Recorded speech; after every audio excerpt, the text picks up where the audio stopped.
उत्तर प्रदेश में योगी सरकार की मुश्किलें कम होने का नाम ही नहीं ले रही। सियासी बयानबाजी से शुरू हुआ तूफान थम नहीं रहा और ये बढ़कर अब इस्तीफे तक भी पहुंच गई।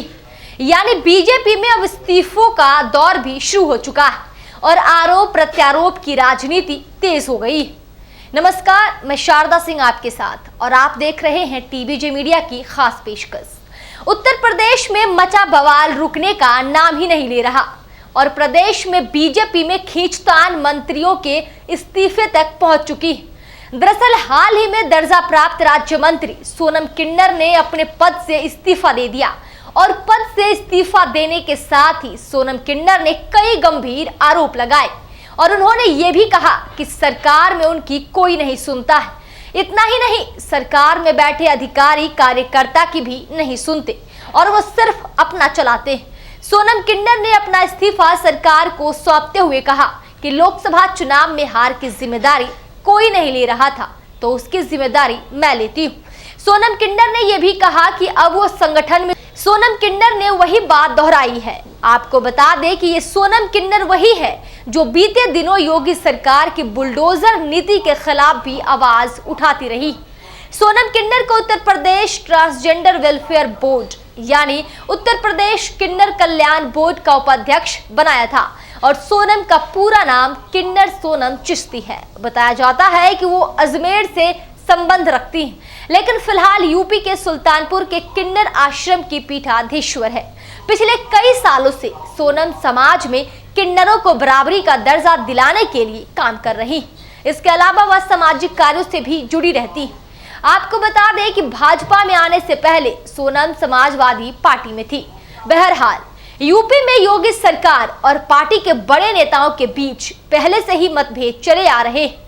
जिस तरह से केशव प्रसाद मौर्य दिल्ली पहुंचे और बीजेपी के तमाम बड़े नेताओं से मुलाकात की, उसके बाद हार के कारणों की समीक्षा करते हुए भूपेंद्र चौधरी की रिपोर्ट और अब सोनम किन्नर का इस्तीफा और उनका आरोप योगी सरकार की मुश्किलें बढ़ाने वाली है। एक और जहां केशव प्रसाद मौर्य बनाम योगी की चर्चा गर्म है, वहीं दबी जुबान में यह भी कहा जा रहा है कि दिल्ली के मुख्यमंत्री अरविंद केजरीवाल की वो भविष्यवाणी सच साबित हो सकती है जो उन्होंने जेल से बाहर आकर की थी। आपको याद होगा, केजरीवाल ने ये कहा था कि अगर बीजेपी केंद्र में दोबारा सत्ता में आई तो योगी को मुख्यमंत्री पद से हटा दिया जाएगा। ऐसे में सवाल उठ रहे हैं कि 2024 चुनाव के बाद क्या मोदी और अमित शाह के नेतृत्व वाली बीजेपी के सामने योगी आदित्यनाथ मजबूती बन पाए हैं। ऐसे में सवाल उठ रहे हैं कि 2024 के चुनाव के बाद क्या मोदी और अमित शाह के नेतृत्व वाली बीजेपी के सामने योगी आदित्यनाथ मजबूती बन गए हैं या मजबूरी। योगी आदित्यनाथ के सामने क्या चुनौतियां हैं या वो खुद किसी के लिए चुनौती है। योगी का बीजेपी में रहते हुए ही पार्टी नेताओं से टकराव रहा है। वो अपने लोगों की सूची नेतृत्व के सामने रखकर टिकट मांगा करते हैं।